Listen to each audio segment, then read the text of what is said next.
ದೂರುಗಳು ಜಾಸ್ತಿ ಆಗ್ತಾ ಇತ್ತು.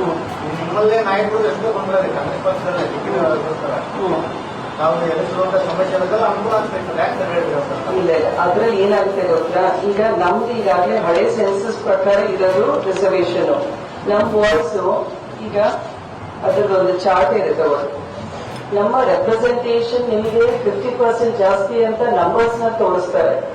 ಬಟ್ ವಾರ್ಡ್ಸ್ ಈಗ ಯುಪಿ ನಲ್ಲಿ ಇರುವಂತಹ ಸೀಟ್ಸ್ ಕರ್ನಾಟಕದಲ್ಲಿ ಕೇವಲ 28 ಜನ ಇದ್ದೀವಿ ನಾವು ಸದ್ಯಕ್ಕೆ ಎಂಪಿಸ್. ಯುಪಿ ನಲ್ಲಿ ಎಷ್ಟು ಜನ ಇದ್ದಾರೆ? 80 ಜನ. ಸೊ ಅದ್ರ 50% ಅಂದ್ರೆ ಎಷ್ಟಾಯ್ತು? 80 ಆಗೋದು 120 ಆಗ್ತೀವಿ ಆಗ್ತಾ ಇರೋರು. ಆಮೇಲೆ ನಮ್ದು 28 ಪ್ಲಸ್ 50% 42 ಆಗ್ತೀವಿ. ಸೊ ವಾರ್ಡ್ಸ್ ಪರ್ಸೆಂಟೇಜ್ ರೆಪ್ರೆಸೆಂಟೇಷನ್ ಕಡಿಮೆ ಆಗುತ್ತೆ. ನಾಳೆ ಏನಾದ್ರೂ ಇಂಪಾರ್ಟೆಂಟ್ ಡಿಸಿಷನ್ಸ್ ತಗೋಬೇಕು ಅಂದ್ರೆ ಈಸಿಲಿ ನಾರ್ದರ್ನ್ ಸ್ಟೇಟ್ಸ್ ಇಂದು ಅಥವಾ ಬಿಜೆಪಿ ರೂಲ್ಡ್ ಸ್ಟೇಟ್ಸ್ ನಲ್ಲಿ ಅವರಿಗೆ ಹೆಚ್ಚಿನ ಒಂದು ಬೆನಿಫಿಟ್ ಇರುತ್ತೆ ಇನ್ ಟರ್ಮ್ಸ್ ಆಫ್ ಪರ್ಸೆಂಟೇಜ್ ಅಂತ. ಸೊ ನಮಗೇನು ಸೆನ್ಸಸ್ ಪ್ರಕಾರ ಮಾಡಿ ಅಂತ. ಆಮೇಲೆ ಡಿಲಿಮಿಟೇಷನ್ ಕಮಿಷನ್ ಅಲ್ಲೂ ಕೂಡ ಒಂದು ರೀತಿಯ ಪಾರದರ್ಶಕತೆ ಬೇಕು, ಒಬಿಸಿ ರೆಪ್ರೆಸೆಂಟೇಷನ್ ಬೇಕು. ಇದೆಲ್ಲ ಮೈನರ್ ಪಾಯಿಂಟ್ಸ್. ನಮ್ಮ ಏನು ಆತಂಕ ಇದೆ ಅದನ್ನು ಕೂಡ ಆಲ್ ಪಾರ್ಟಿ ಮೀಟಿಂಗ್ ಕರೆದ್ರೆ ಅಲ್ಲಿ ಹೇಳ್ತಿರ್ತೀವಿ. ಸೊ ಅದನ್ನ ಅವರು ಕ್ಲಾರಿಟಿ ಕೊಡ್ಲಿ. ಹೌದಾ? ಉತ್ತರ ಭಾರತದಲ್ಲಿ ಬಿಜೆಪಿಗೆ ಚೆನ್ನಾಗಿದೆ ವಾತಾವರಣ, ಅವ್ರಿಗೆ ಅನುಕೂಲ ಆಗುತ್ತೆ ಅನ್ನೋ ಒಂದು ಆತಂಕ ಇದೆ. ನಮಗೆ ಆತಂಕ. ದಕ್ಷಿಣ ಭಾರತದಲ್ಲಿ ಚೆನ್ನಾಗಿದೆ ಕಾಂಗ್ರೆಸ್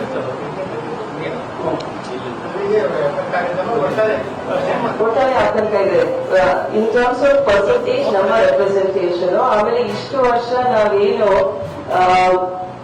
ನಮ್ಮ ಪಾಪ್ಯುಲೇಷನ್ ಕಂಟ್ರೋಲ್ ಇರ್ಬೋದು ಎಲ್ಲರನ್ನು ಕೂಡ ಲಿಮಿಟ್ ನಲ್ಲಿ ತಂದು ಬೆಟರ್ ಪರ್ಫಾರ್ಮೆನ್ಸ್ ಸ್ಟೇಟ್ಸ್ ಆಗಿ ನಾವು ಬಂದಿದ್ದೀವಿ. ಈಗಾಗಲೇ ಜಿಡಿಪಿ ಆಮೇಲೆ ಜಿಎಸ್ಟಿ ಕಾಂಟ್ರಿಬ್ಯೂಷನ್ ಅಲ್ಲಿ ಏನು ಮಹಾರಾಷ್ಟ್ರ, ಕರ್ನಾಟಕ, ತಮಿಳುನಾಡು ಇವೆಲ್ಲವೂ ಜಾಸ್ತಿ ಕೇಂದ್ರ ಸರ್ಕಾರ ಕೊಡ್ತಾ ಇದೆ. ಆದ್ರೆ ಈಗಲೂ ಕೂಡ ನಾವು ಕೇಂದ್ರ ಸರ್ಕಾರದಲ್ಲಿ ಒಂದು ಏಮ್ಸ್ ಸಂಸ್ಥೆ ಇಲ್ಲ ಕರ್ನಾಟಕದಲ್ಲಿ. ನಾರ್ದರ್ನ್ ಸ್ಟೇಟ್ಸ್ ನಲ್ಲಿ 2-3 ಏಮ್ಸ್ ಇದಾವೆ. ಸೊ ಇದನ್ನ ಯಾವ ರೀತಿ ನಾವು ಎಕ್ಸ್ಪ್ರೆಸ್ ಮಾಡಬೇಕು ಅಂತ ಈಗಲೇ ನಮಗೆ ರೆಪ್ರೆಸೆಂಟೇಷನ್ ಸಿಗ್ತಾ ಇಲ್ಲ, ಸ್ಯಾಂಕ್ಷನ್ಸ್ ಆಗ್ತಾ ಇಲ್ಲ, ಗ್ರಾಂಟ್ಸ್ ಆಗ್ತಾ ಇಲ್ಲ ಇರಿಗೇಷನ್ ಪ್ರಾಜೆಕ್ಟ್ಸ್ ಗೆ. ಮತ್ತೆ ಈ 840 ಟನ್ ಮೇಲೆ 850 ಟನ್ ಮೇಲೆ ಯಾವ ರೀತಿಯಂತಹ ವಾತಾವರಣ ಇರುತ್ತೆ ಅಂತ ಆತಂಕ ಇದೆ. ಸೊ ಎಲ್ಲಾ ರಾಜ್ಯದ ಚೀಫ್ ಮಿನಿಸ್ಟರ್ಸ್ ನ ಕರೀಲಿ, ಪಾರ್ಟಿ ರೆಪ್ರೆಸೆಂಟೇಷನ್ ಕರೆದ್ಬಿಟ್ಟು ನಮ್ಮಲ್ಲಿರುವಂತಹ ಆತಂಕವನ್ನ ಅವರು ಕ್ಲಾರಿಫೈ ಮಾಡಿಕೊಂಡು ವಿತ್ ಆಲ್ ಪಾರ್ಟಿ ಕನ್ಸೆನ್ಸಸ್ ಜಾರಿ ತರಲಿ ಅಂತ. ಚೈತ್ರ, ಇವತ್ತು ರಾಜ್ಯಕ್ಕೆ 3ನೇ ಸ್ಥಾನ SSLCಯಲ್ಲಿ 625ಕ್ಕೆ 623 ಅಂಕಗಳನ್ನು ಪಡ್ಕೊಂಡಿದೆಯಾ ಈ ಸರ್ಕಾರಿ ಶಾಲೆಯಲ್ಲಿ. ಈ ಖುಷಿಯನ್ನು ನೀನು ಯಾವ ರೀತಿ ಸಂಭ್ರಮಿಸ್ತೀಯ? ತುಂಬ ಖುಷಿ ಆಗ್ತಿದೆ. ರಿಸಲ್ಟ್ ನೋಡಿದ ತಕ್ಷಣ ತುಂಬ ಖುಷಿ ಆಯಿತು. ಈ ಕ್ರೆಡಿಟ್ಸ್ ಎಲ್ಲ ಫಸ್ಟ್ ಆಫ್ ಆಲ್ ನಮ್ಮ ಟೀಚರ್ಸ್ಗೆ, ಪೇರೆಂಟ್ಸ್ಗೆ. ಅಂದರೆ ನನ್ನದು ಎಫರ್ಟ್ಸ್ ಇದೆ, ಬಟ್ ಹಿಂದೆ ಗುರು ಇರಬೇಕು, ಮುಂದೆ ಗುರು ಇರಬೇಕು ಅಂತ ಹೇಳ್ತಾರೆ. ಸೊ ಅದೇ ರೀತಿ ನಮ್ಮ ಟೀಚರ್ಸ್ ತುಂಬ ಸಪೋರ್ಟ್ ಮಾಡಿದ್ದಾರೆ. ಅವ್ರಿಗೆ ಯಾವಾಗಲೂ ನಾನು ಥ್ಯಾಂಕ್ಸ್ ಹೇಳೋಕ್ಕೆ ಇಷ್ಟಪಡ್ತೀನಿ. ಇವತ್ತು ಸರ್ಕಾರಿ ಶಾಲೆ ಅಂತೇಳಿ ಮುರಿತಾರೆ, ಅದಕ್ಕೆ ನಿನ್ನ ಅಭಿಪ್ರಾಯ ಏನಿದೆ?